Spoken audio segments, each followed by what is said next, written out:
The following video will be a retrospective discussion about the Banner Saga, presented through a synopsis of the major events of the plot.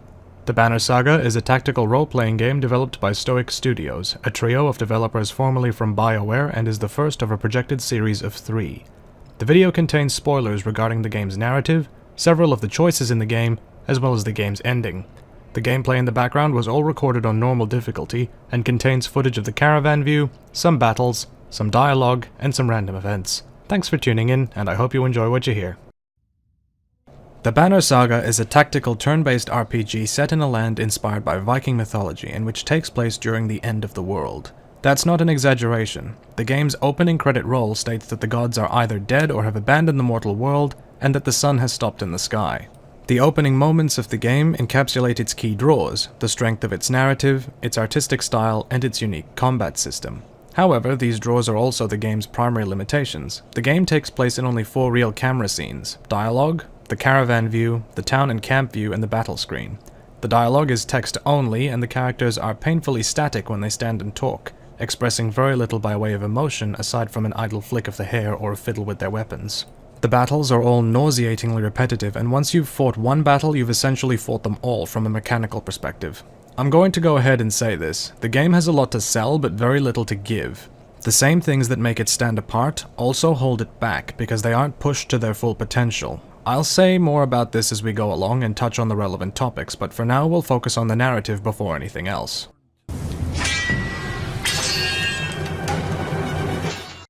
The game's narrative begins following a tax collector in the west as you accompany the princes of the human and Varl kingdoms. This first chapter serves as an introduction to all of the mechanics you'll be using in the game: combat, managing your heroes and fighters, and managing your caravan.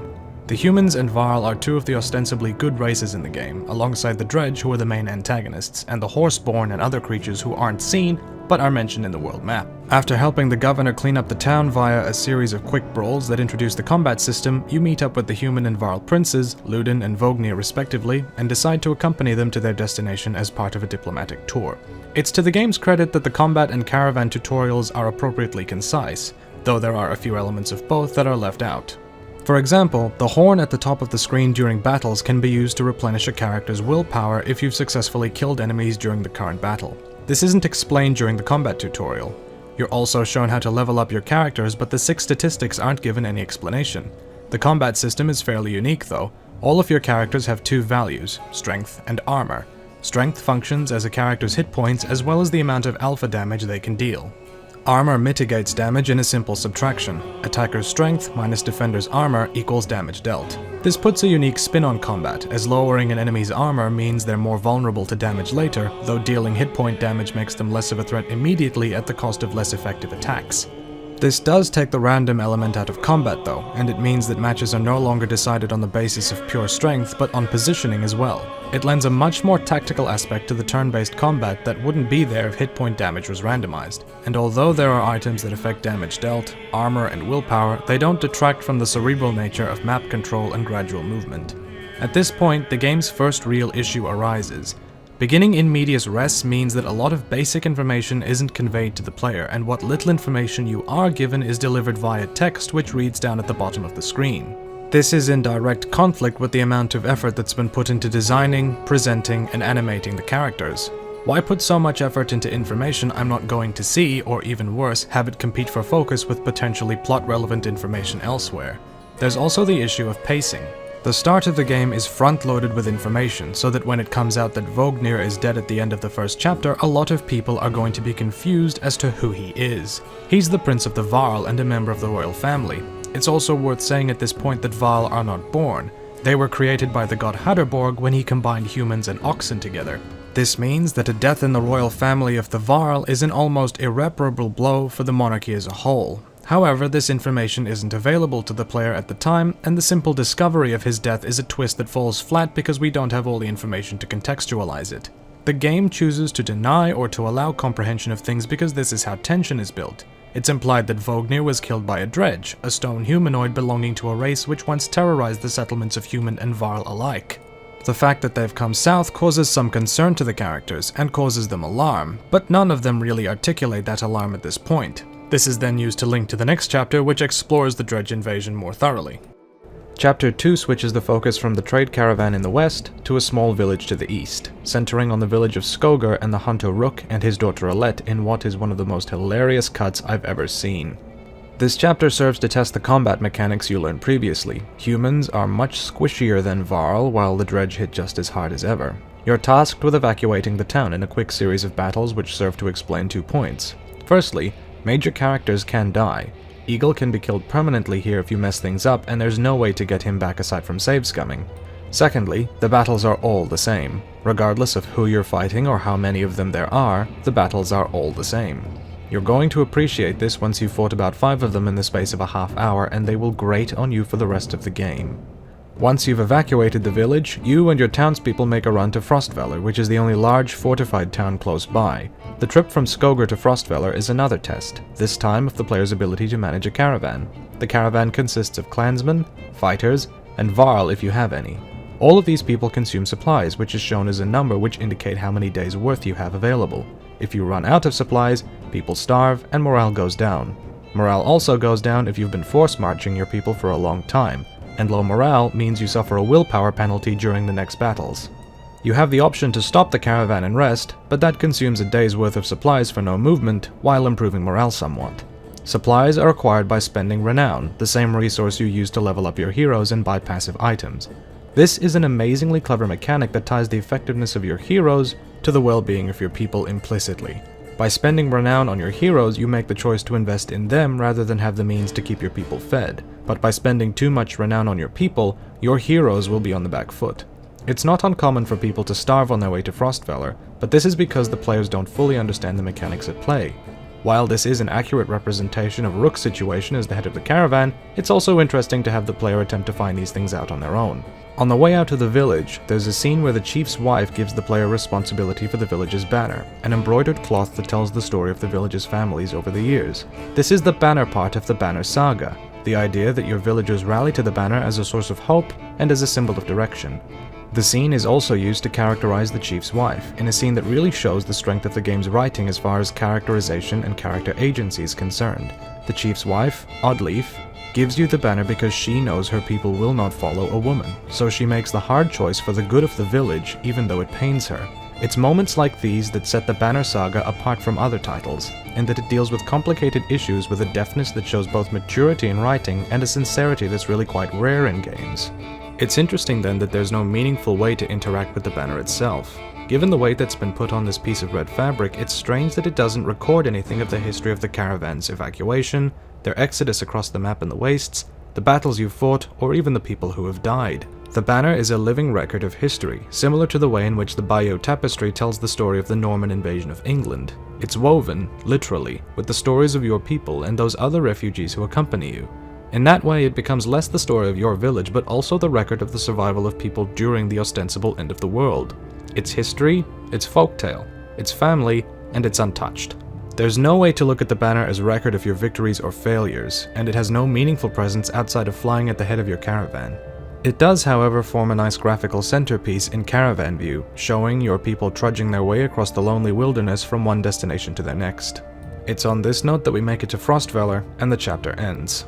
We return to the Varl caravan on its journey, only this time we resume as Hakon, a member of the Varl Royals. This is the third shift of focus so far, and we're only in the third chapter, so if you're not paying attention, then you're going to be pretty lost at this point. We resume the march towards Grofheim, the capital city of the Varl. Along the way, you'll be shown how to coordinate large battles against enemies numbering in the hundreds, as well as going through a few random events along the way. These events are largely scripted, and how you react to them can have immediate consequences in terms of the caravan's numbers, the numbers of supplies, or your morale. Other events have long-term consequences, and I'm not going to go into those because they tend to lead to massive spoilers, and really dealing with these events is how the game gets its flavor and replayability. Each decision carries a real sense of immediacy, even if it's as small as searching bodies to find the relatives of a refugee you encountered earlier. I'll take a moment here to talk about the game's world map. This map does the bulk of the work when it comes to world building, and every single marker or symbol on it has a bit of text attached to it. It's unfortunate then that you need to search the map to learn key lore elements such as the history of the humans and Varl, the nature of the gods, the wars against the dredge, and the location of the capital cities. This is information that's dead relevant to the game, but it's hidden amidst so much other information that it's hard to make sense of anything. However, it is a nice way of charting your progress as your tribe plods onward, in spite of it being a bit of a tease. The march north also reinforces a lot of the mechanics related to caravan management, and it's a nice way to revise things once more before the stakes are raised, and they certainly are. You encounter a Varl patrol that tells you that the dredge are pouring out of a nearby fort. Given the urgency, you adjust your course and discover the fort smashed and broken. You also discover the body of a survivor, a mender named Ivan, which is the designer's means of tipping their hat to the late American artist Ivan Earle, whose art inspired the design style of almost all of the game. It turns out that this man is a mender, the game's word for mage, which raises more questions than it answers. After a fight to get out of the fortress, we've basically finished it all off, but we're not quite done yet. It's the end of this chapter that serves as the game's first real gut punch and a real tour de force of the narrative. There's nothing I can say that summarizes it concisely, so I'll just let it play out and you can see for yourself.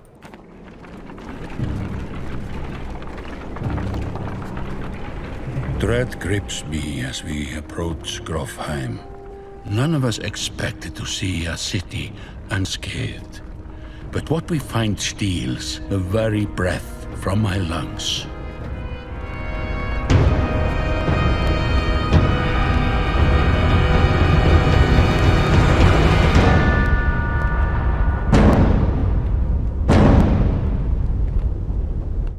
This easily encapsulates the game's narrative tone. Things are only going to go south from here, and there's no way to reverse the injuries that have already been done.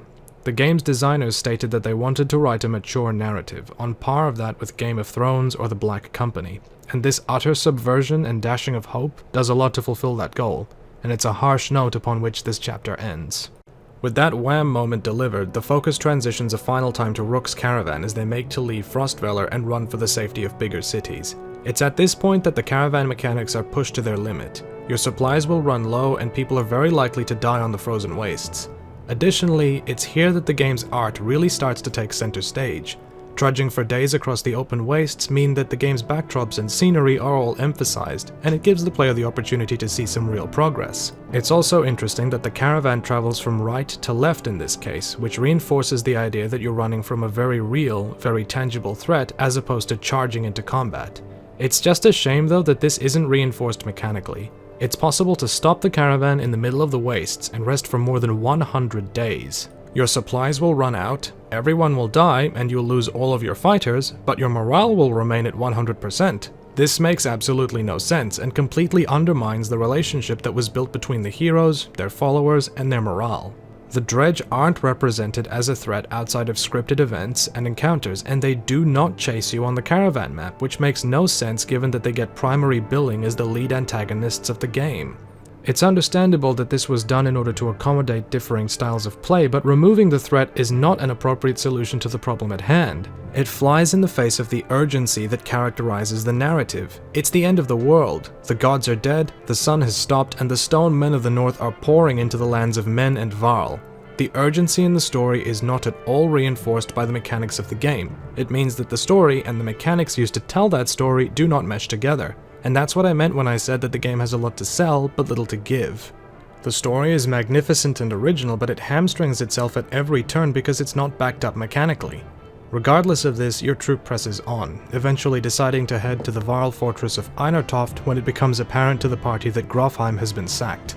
It's also here that we see another of the game's glorious set pieces in all of its magnificence.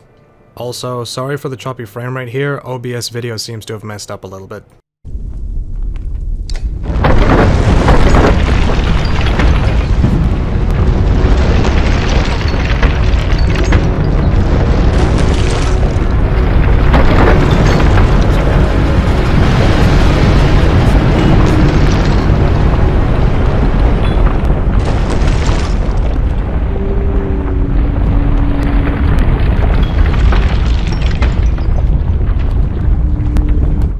At Einartoft, the situation escalates again. You're caught in the middle of the siege of the Varl city, with the Dredge on one side led by their demigod and the Varl on the other, who are obsessed with making a last stand. There's a clash of interests here. Ivan wants to level the bridge leading into the city in order to stall the Dredge, but the Varl king Yorander wants to preserve it. No more Varl are being made, and once the last of them fall, their works and monuments will be all that's left of them. It's a moment in the game that reinforces the theme of history. As the head of a refugee caravan, you carry your history with you on your banner, but for the giant Varl, their history is written in their works and deeds. It's a revealing look at the characterization of the Varl king as someone who's accepted the death of their race and is now only concerned with perpetuating their works so that they can leave something behind. It's also here that you go toe-to-toe with the Dredge war leader, a blood-red giant called Bellower, known so because, well... Get used to that sound. The chapter ends with Ivor defeated by Bellower, when the giant snake you saw earlier reappears in what is essentially the game's biggest big-lipped alligator moment. Its presence causes enough of a scare to give Bellower pause, and the chapter ends on that note. The 5th chapter begins with a bit of exposition. We resume in the shoes of the second Mender, who was abandoned at the fort where we found Eyvind. This second Mender, a woman named Juno, converses with the world's serpent, and develops the plot a little bit more. It turns out that while this is the end of the world, the Dredge are not the harbingers of this apocalypse. Something else is forcing the Dredge from their strongholds and engulfing the land in a wall of night. This sets up the broader arc of the Banner Saga, and even though it isn't resolved in the end of this game, it does a good job of setting up interest and driving tension. We resume fighting for the fortress, but eventually evacuate against the wishes of the Varl king and enter the penultimate chapter of the game. We head south in order to meet up with Juno in what is one of the more harrowing caravan sequences in the game. Everything you've learned up to this point is tested once again, as once you leave Einhartoft you'll most likely be low on supplies, at low morale, and with underleveled heroes.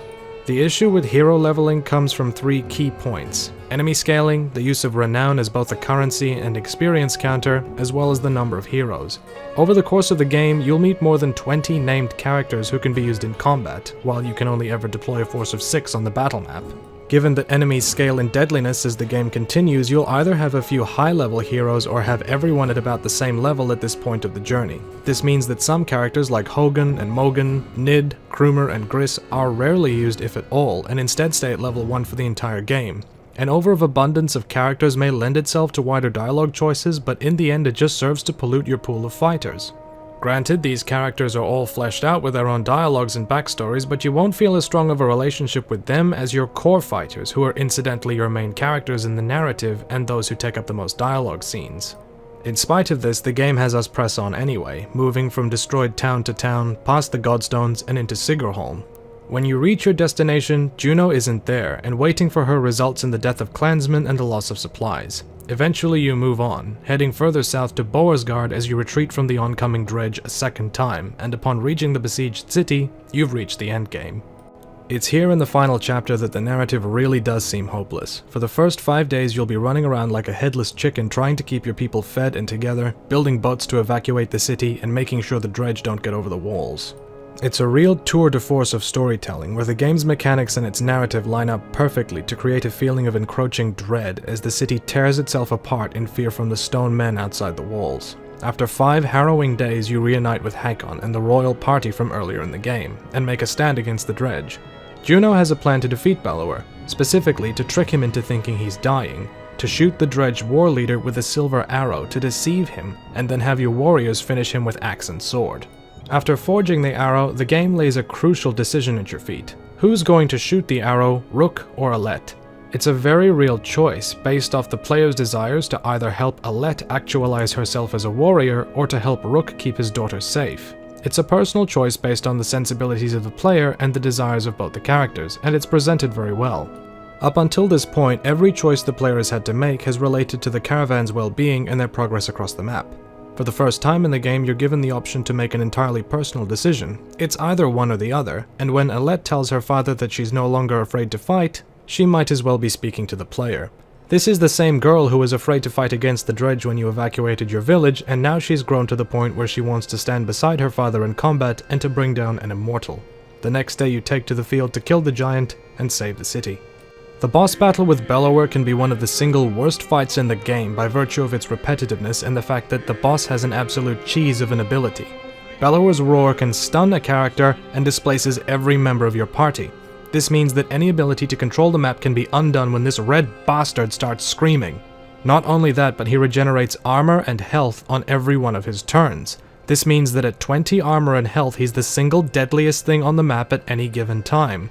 The first half of the battle ends with him being shot by the silver arrow, after which he grabs and kills the character who shot him. This means that either Rook or Alette will be killed off permanently, though in the urgency of the combat this emotional blow is diminished. The second half of the battle begins soon after, and this is where things get ridiculous. Bellower can now act after every single action taken against him, which means that not only can he respond instantaneously, it means that you need to deal more damage than he can heal consistently.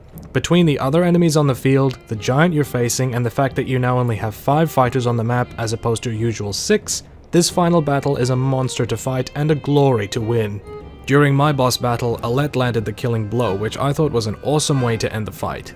With Bellower defeated, the Dredge disperse, and the game's final scene ends with either Rook or Alette given a funeral, as the score swells magnificently and the credits roll, as the emotional toll of over 100 days of running finally comes down on you magnificently.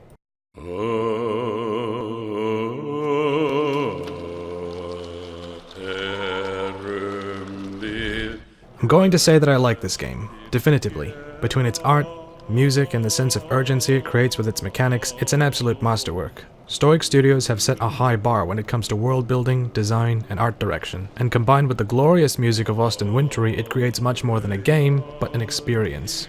If you take the time to invest in it, to appreciate the characters and learn about their lives and their world, then the game really will stay with you. I can honestly say that playing this game has made my heart pound in fear, has made me feel tension like nothing else, and has had an emotional effect on me as well. However, this is a personal judgment, because I took my time with the game. I looked past the repetitive combat and held to the narrative that was being told, one of survival and family in the face of hardship. In spite of this, the game has some very real mechanical shortcomings. The combat can be so repetitive and the interactions between different game elements so clunky or prohibitive that at the time of writing, only a third of the people who've bought the game have made it to the final chapter or concluded the narrative. This should serve as an indication that no matter how deep the story, how gorgeous the visuals, or how strong the music, if the game isn't backed up by engaging, dynamic systems that both challenge and reward play, then retention is going to take a hit. In spite of that, I enjoyed every moment I spent with this game. Seeing its history, learning about its world, it's a well-realized and highly original concept. A tapestry woven from the lives of its people, and a story that burns warmly in a cold and unforgiving land.